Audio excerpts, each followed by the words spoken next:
आज परशुराम जन्मोत्सव है। आप सभी को बहुत बहुत बधाई। परशुराम कोई व्यक्ति नहीं थे, परशुराम सोच थे।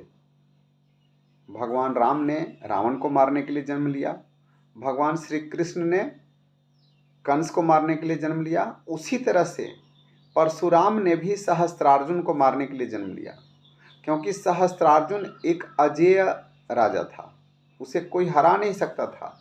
उसने भगवान दत्तात्रेय की तपस्या करके उनसे यह वरदान ले लिया था कि मैं अजेय हो जाऊं, और वरदान स्वरूप भगवान दत्तात्रेय ने उसे सहस्त्र बाहु यानी 1000 हाथ भी दिए थे, जिसके मद में आकर के उसे भगवान दत्तात्रेय ने दिया तो था कि परोपकार करोगे, लेकिन उसने परोपकार न करके लोगों को यातनाएं देना शुरू कर दिया। और जिसका मुख्य कारण यह था, वो मानता था कि ये ऋषि ब्रह्मणत्व जो भी हैं, ये राजा से भी अधिक शक्तिशाली होते जा रहे हैं, क्योंकि तब सप्त ऋषियों का धर्म संसद चलता था, जिन्हें यह अधिकार था कि वे किसी राजा को भी अपने पद से पदच्युत कर सकते हैं, हटा सकते हैं। इसके वजह से उसने ऋषियों को बहुत यातनाएं देना शुरू कर दिया। उसकी यातनाओं से तंग आकर के त्राही त्राही जनमानस और ऋषि करने लगे। उसी समय भगवान विष्णु के अंशावतार राम जन्म लिए, जमदाग्नि, ऋषि जमदाग्नि और रेणुका के पुत्र बनकर। उसने अपने आंखों से सहस्त्रार्जुन की अत्याचारों को देखा।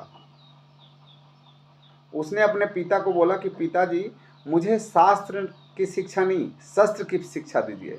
तब ऋषि जमदग्नि बोले कि पुत्र, तुम ब्राह्मण हो और तुम्हें शस्त्र की नहीं, शास्त्र की शिक्षा की जरूरत है। लोगों को शिक्षित करने के लिए तुम्हें शास्त्र चाहिए। शस्त्र की शिक्षा ये क्षत्रियों के लिए है।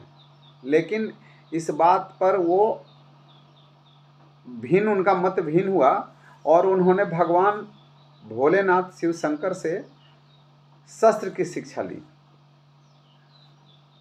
भगवान शंकर ने ही उन्हें परशु दिया, और उसी परशु से वे जा करके और 21 बार क्षत्रियों का संहार किया। उनके वजह से जा करके ब्राह्मणों को और जनमानस को सुरक्षा मिली, और क्रोधी स्वभाव होने के कारण लोग इनसे डरते भी थे। भगवान शिव शंकर ने उन्हें धनुष भी दिया, जो धनुष सीता स्वयंवर में रखा गया था।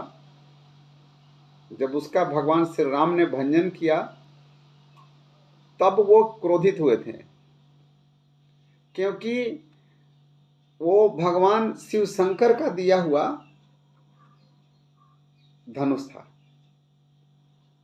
भगवान भोलेनाथ को वापस करने जब गए, तो भोलेनाथ ने बोला कि पृथ्वी मृत्युलोक में 2 मेरे परम भक्त हैं, एक रावण और एक जनक। तुम जिसे चाहो उसे जाकर के दे दो, ये मुझे वापस मत दो। तो रावण के पास वो गए, तो रावण को उन्होंने उसके योग्य नहीं पाया।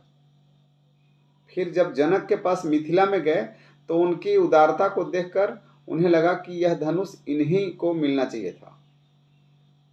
तो उन्होंने जनक को वो धनुष दे दिया।